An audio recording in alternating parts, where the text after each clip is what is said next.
오늘 본문은 예루살렘 멸망에 대한 예레미야의 탄식과 여호와 하나님의 대답으로 이루어져 있습니다. 자신의 조국의 멸망에 대한 예레미야의 탄식은 오늘 본문에서만 드러나는 것이 아니라 오늘 보았던 15절 그리고 그 이전부터 계속되고 있었던 모습이었습니다. 예레미야는 하나님을 향하여 자신의 치욕을 알아주시기를, 그리고 자신을 기억해 주시기를, 그리고 더 나아가 박해자들에 대한 보복을 오래 참지 말아주시기를 하나님께 탄원하고 있습니다. 그것은 하나님의 명령에 의해서 자신의 조국의 멸망에 대해 예언하고 있지만 그것은 너무나 자신에게는 고통스럽고 슬픈 일이었기 때문입니다. 하지만 예레미야는 자신의 조국의 상황에 대해서 너무나 잘 알고 있었습니다. 자신의 조국은 하나님께로부터 용서받을 수 없는 중한 상태에 놓여 있다는 것을, 그리고 그로 인하여 이스라엘은 멸망을 당할 수밖에 없다는 사실까지 말입니다. 예레미야는 이스라엘이 멸망할 것이라는 불길한 예언과 함께 그 예언이 이루어지는 과정까지도 지켜보아야 했습니다. 서두에서도 미리 언급했듯이 자신의 조국이 멸망하는 것을 바라보는 것은 예레미야에게 너무나도 큰 고통이었습니다. 예레미야의 예언은 현실에서 한 발자국 물러나 삼자의 입장에서 예언한 것이 아니었기 때문입니다. 그는 그 예언의 현실, 그 한복판에 서서 저주의 소용돌이를 온몸으로 맞으며 하나님의 말씀을 전하였던 것이었습니다. 우리가 만약 예레미야와 같은 상황에 놓여 있다고 생각해 보십시오.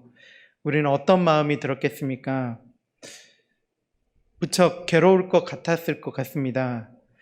내가 잘못한 것도 아니고 내가 잘못하고 있다고 느껴지지 않은 그런 상황이었는데, 내가 했던 말 때문에, 하나님의 말을 대신해서 전했던 그 상황들 때문에 이렇게 된 것 같은 그런 죄책감에 시달릴 수도 있을지 모를 겁니다. 그런 이유로 예레미야의 눈에서는 눈물이 마를 날이 없었는지도 모릅니다. 그래서 예레미야를 우리는 눈물의 선지자라고 부릅니다. 그래서인지 예레미야는 16절부터 18절까지 여호와 하나님 앞에서 탄식하며 탄원을 드리고 있습니다. 먼저 16절에서는 자신에게 하나님의 말씀을 전하는 것, 그리고 하나님의 예언을 전하는 그 책임이 주어진 것에 대해서 무척이나 기쁜 일이라고 고백을 먼저 하고 시작하고 있습니다. 다 함께 16절 영상으로 함께 보도록 하겠습니다. 시작. 만군의 하나님 여호와시여, 나는 주의 이름으로 일컬음을 받는 자라. 내가 주의 말씀을 얻어먹었사오니 주의 말씀은 내게 기쁨과 내 마음의 즐거움이오나. 아멘. 하나님의 말씀을 세상 가운데 선포하는 것은 즐거운 일입니다. 그것은 하나님의 말씀은 세상을 변화시키는 힘이 있기 때문입니다.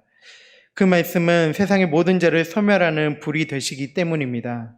그리고 그 말씀은 세상의 모든 아픔을 감싸시는 손이기 때문입니다. 우리는 하나님의 그 말씀의 능력을 알기에 하나님의 말씀을 듣고 그 말씀을 선포하는 그 자체에는, 그리고 그것은 예레미야에게 참으로 기쁜 일이 되었을 것입니다. 하지만 하나님의 사자, 하나님으로부터 부름받은 예레미야에게 이런 기쁨의 말씀, 하나님의 능력의 말씀만이 전해지는 그런 책임이 주어진 것은 아니었습니다. 다 함께 영상으로 17절 말씀 함께 보도록 하겠습니다. 시작. 내가 기뻐하는 자의 모임 가운데 앉지 아니하며 즐거워하지도 아니하고 주의 손에 붙들려 홀로 앉았사오니 이는 주께서 분노로 내게 채우셨음이니이다. 하나님의 은혜의 해만, 그리고 하나님의 은혜의 말씀만 전파하면 좋았을 것인데, 하나님의 승리의 소식만을 전파하면 좋았을 것이지만 예레미야에게는 그런 기회가 오지 않았습니다. 그가 그의 조국, 그리고 그의 사랑하는 민족들, 그리고 사랑하는 사람들에게 전하여야 했던 소식은 여호와 하나님의 분노에 찬 목소리였습니다. 패역한 이스라엘이 하나님을 배반하는 것을 보신 하나님께서 심판하시겠다라는 목소리였습니다. 그 분노에 찬 목소리를 대신하여 전하여 했던 예레미야에게 이제는 하나님의 말씀을 전하는 행위가 더 이상 즐거움이 되지 못했을 것입니다.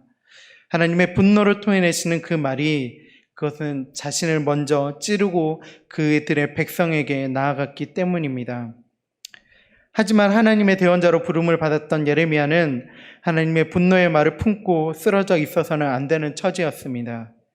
그는 하나님의 분노의 말을 그대로 자신이 사랑하는 조국과 사랑하는 사람들을 향하여 외쳐야 하는 책임이 주어져 있었기 때문입니다. 그렇기 때문에 예레미야는 하나님의 말을 전하는 것 자체만으로 자신이 큰 상처를 입었다라고 말하고 있습니다. 다 함께 영상으로 18절 말씀 함께 보도록 하겠습니다. 시작. 나의 고통이 계속하며 상처가 중하여 낫지 아니함은 어찌 됨이니이까? 주께서는 내게 대하여 물이 말라 속이는 신에 같으시리이까? 하나님의 말씀을 전하는 것으로 자신이 상처를 받았음을 예레미야는 하나님께 호소하고 있습니다. 얼마나 고통이 크면 자신을 부르신 하나님을 물이 말라서 속이는 신에 같다라고 말하고 있는 것일까요? 예레미야는 자신의 고통이 너무나 큼을 이런 말씀을 하나님의 분노의 말씀을 전해야 되는 그런 고통이 자신에게 너무나 큼을 하나님께 호소하고 있습니다. 그것은 그가 하나님의 말을 전함으로 자신의 조국의 백성들로부터 수치를 당하였기 때문입니다. 자신이 사랑하는 이들로부터 고통을 당하였기 때문입니다. 예레미야가 하나님의 말씀을 전할 때에 그는 다른 이들로부터 맞기도 하고 모욕을 당하고 하는 모습을 우리는 지금 오늘 본문에서는 보지 못했지만 예레미야의 말씀, 예레미야서를 통해서 우리는 그런 모습들을 볼 수가 있습니다. 그런 상황에 놓여 있는 예레미야는 자신의 아픔, 외적인 아픔뿐만 아니라 내적인 아픔들을 하나님께 호소하고 있는 것입니다. 우리는 이와 같은 상황은 아닐지라도 하나님의 말씀을 전하는 것은 이렇게 예레미야처럼 힘든 일입니다. 그것은 하나님의 말씀은 때로는 기쁨과 행복과 편안이 되기도 하지만 전혀 그렇지 않을 때도 있기 때문입니다. 예수 그리스도의 십자가의 복음이 왔을 때는 그 십자가의 복음 너머에는, 십자가의 복음 앞에는 우리를 사랑하시는 하나님의 말씀, 그리고 우리 가운데 은혜를 주시고 우리를 구원해 주시기 원하시는 그 하나님, 그 예수 그리스도의 그 마음이 있지만 그 십자가의 복음 너머에 있는 우리의 죄로 인하여 죽으신 그 하나님, 우리의 죄가 전제되어 있는 것이기 때문입니다. 그래서 때로는 우리는 다른 사람들에게 복음을 전할 때, 그리고 복음에 대해서 이야기할 때 다른 사람들이 듣기 싫어한다는 이유로, 그리고 이 복음이 잘 전해지지 않을까라는 그런 걱정으로 인하여 이런 죄에 대한 부분들을 빼고 이야기를 하곤 합니다. 하지만 온전한 하나님의 말씀을 세상에 전하는 것은 우리 인간의 연약함에 대하여, 그리고 우리의 죄에 대해서는 빼놓아서는 안 되는 부분입니다. 그렇기 때문에 우리의 복음, 예수 그리스도의 피 묻은 십자가의 복음을 전하는 것은 때로는 우리에게 불편한 일이 되는 것입니다. 그리고 그것을 듣는 이들에게 불편한 것이 될 수 있는 것입니다. 우리는 그런 불편함으로 인해서 복음을 전하는 것을 멈춰서는 안 됩니다. 그것은 우리가 하나님의 말씀을 전할 때 그 다음은 하나님께서 일하시기 때문입니다. 그리고 하나님께서 예수 그리스도를 통해서 우리에게 복음을 전하는 사명들, 그리고 책임을 예레미야와 같이 우리에게 주셨기 때문입니다. 이 땅에는 그래서 100년도 더 전에 수많은 선교사님들이 오셔서 이 불편함을 이기고, 그리고 외적인 그런 어려움들을 이기고 우리 민족에게 복음을 전하여 주셨습니다. 그래서 지금 이 땅에 이 교회가 세워지고 수많은 교회들이 세워지게 된 것은 그들의 노력, 하나님의 복음에 대한 책임, 그리고 그들의 그 복음에 대한 사명을 품은 그들의 노력과 그들의 아픔과 그들의 헌신이 있었기 때문에 가능한 것이었습니다. 우리는 그들의 헌신을 바라보며, 그리고 예레미야의 그 아픔을 바라보며 우리도 복음을 전하는 사명에 대해서 놓치지 않아야 할 것입니다. 이 시간은 그 많은 선교사님들, 100년 전에 이 땅에 오셨던 그 선교사님들 중에 한 선교사님을 여러분에게 소개하고 싶습니다.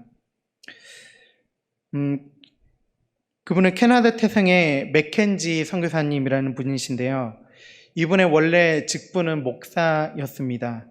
근데 그분이 이제 목사였음에도 불구하고 그 당시에 조선이란 땅으로 선교사로 들어올 때는 정식적인 선교사로 인정받거나 파송받지 못했습니다. 그것은 그 맥켄지 선교사님이 속했던 캐나다 장로교회는 조선에 선교사를 파송할 생각이 그리고 계획이 전혀 없었기 때문입니다.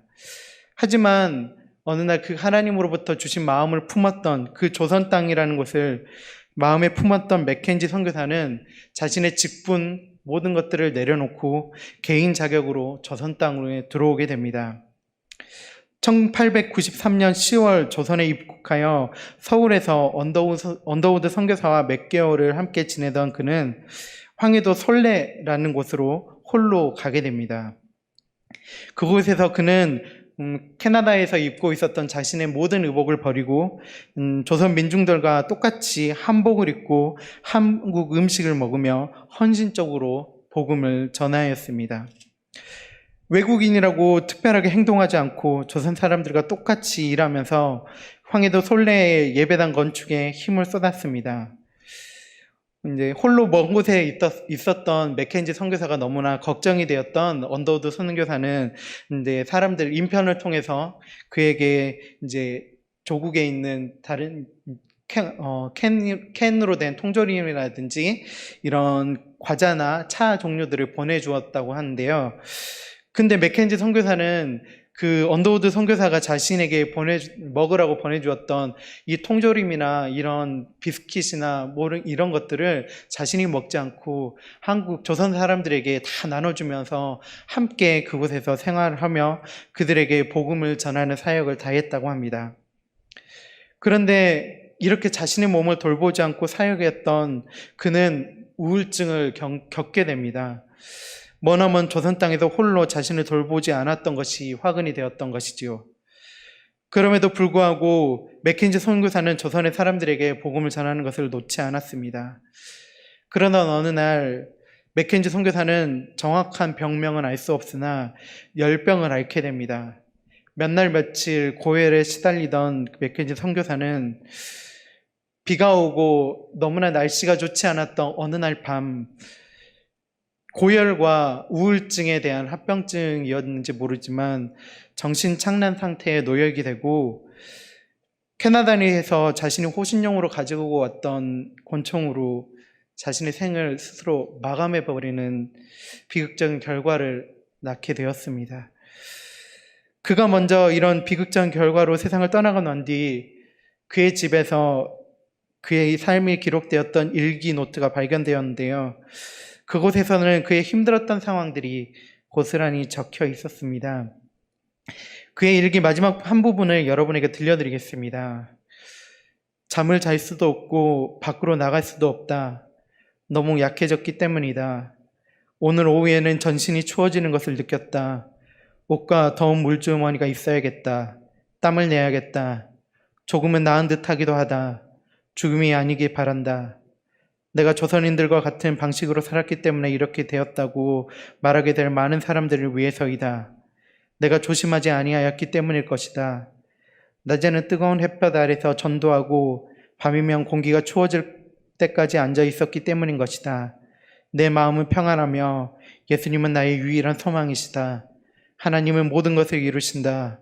몸이 심히 고통스러워 글을 쓰기가 너무 힘이 든다. 복음을 위해서 조선 땅에 왔지만 조선에서 얻은 병으로 인하여 스스로 생을 마감하였던 맥켄지 선교사. 그의 마지막을 보며 누군가는 비극적인 삶이었다라고 이야기할 수 있고 잔인한 삶이었다라고 이야기할 수 있을 것입니다. 하지만 그것이 마지막이 아니었습니다. 그는 비록 사람의 눈으로 보았을 때 비극적이라도 할 수 있는 마지막을 맞이했지만 그것으로 끝나지 아니었습니다. 그의 복음의 가치를 이해하고 복음으로 조선 민중을 섬겼던 모습들이 남아 있었던 것입니다. 믿지 않았던, 교회를 다니지 않고 예수 그리스도를 믿지 않았던 마을 사람들이 먼저 나서서 맥켄지 선교사의 공적을 치하했고, 그의 죽음 이후 수많은 마을의 청년들이 교회로 찾아와 예수를 믿겠다고 이야기했던 것들을 기록에 나와 있습니다. 또한 조선의 선교에 전혀 관심이 없었던 캐나다 장로교 총회에 솔레교회 교인들이 진정서를 보내게 되었습니다. 조선의 선교사를 파송해달라는 내용의 편지였습니다. 그들은 복음으로 자신들을 섬겼던 맥켄지 선교사의 삶과 그 안에 계시는 하나님을 바라보았던 것입니다. 그리고 마침내 조선 선교에 관심이 없었던 캐나다 장로회는 1897년 조선 선교를 결의하게 되었습니다. 그리고 1898년 9월 8일 푸트 목사, 맥크레 목사, 그리어슨 박사 세 사람을 조선으로 정식적으로 파견하게 됩니다. 맥켄지라는 한 사람의 선교사, 목사님의 헌신, 그리고 그의 비극적인 죽음, 이것들을 바라봤을 때는 이 복음을 전한다는 것이 얼마나 어렵고 힘들고, 때로는 세상 사람들이 봤을 때 그의 죽음 자체만으로 보았을 때는 무척이나 비극적이고 왜 저렇게 살아가야 되느냐고 말할 수도 있겠지만, 하나님께서는 맥켄지 선교사의 죽음과 그의 비극적인 것 같아 보였던 그의 죽음을 통해서 캐나다 장로회 총회를 하나님께서 움직여 주셨고, 이제 개인 자격으로 왔던 맥켄지 선교사의 그 뒤를 이어서 정식적으로 파송된 선교사들을 하나님께서 조선 땅으로 보내주셨습니다. 그리고 그들을 통해서 하나님의 복음을 전하는 놀라운 일들을 이루어 가셨던 것입니다. 하나님의 복음을 전하는 것은 그렇기 때문에 무척 어려운 것입니다. 복음으로 인하여 살아가는 것도 무척 어려운 것입니다. 복음으로 살아간다는 것은 세상을 등지는 것은 아니지만 세상과는 다른 길을 가야 한다는 것을 의미하는 것이기 때문입니다. 그 길 가운데 우리는 예레미야와 같이 불편함을, 그리고 가슴 아픔을 우리는 느낄 수도 있습니다. 홀로 그 복음 앞에 서 있는 것 같을 수도 있습니다. 맥켄지 선교사와 같이 환난을 당하는 경우도 생길 수 있습니다.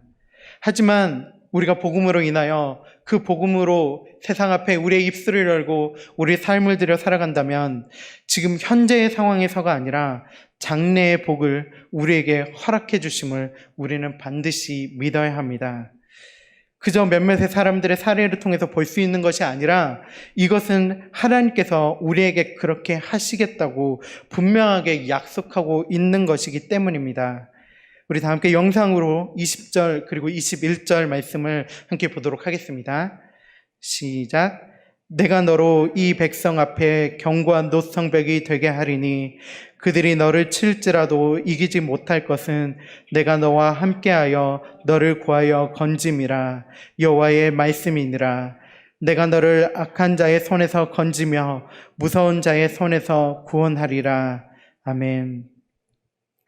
우리가 복음으로 살며 복음을 전하며 사는 삶을 살아갈 때 우리는 연약해 보이지만 하나님께서는 그런 우리의 연약함을 들어 우리를 견고한 노성벽이 되게 하여 주실 것이라고 말씀을 통해서 우리에게 분명하게 약속해 주시고 있습니다. 우리는 그 약속을 기억하며 그 약속을 믿고 살아가는 사람들이 되어야 합니다.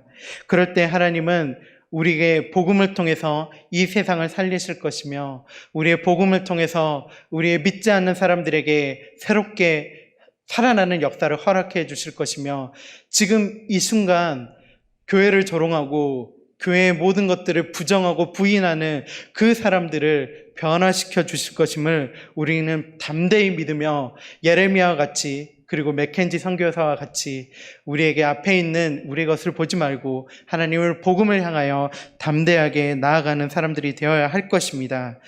그래서 세상의 사람들의 이야기에 흔들리지 아니하고 세상의 사람들의 가치와 세상의 가치 그리고 세상의 이야기들 그리고 그들의 우리에게 전하는 것들에 우리가 담대히 서며 복음으로 나아가서 그들에게도 복음으로 깨우고 그들도 복음으로 변화시키는 우리 장수교회 모든 성도님들이 되시길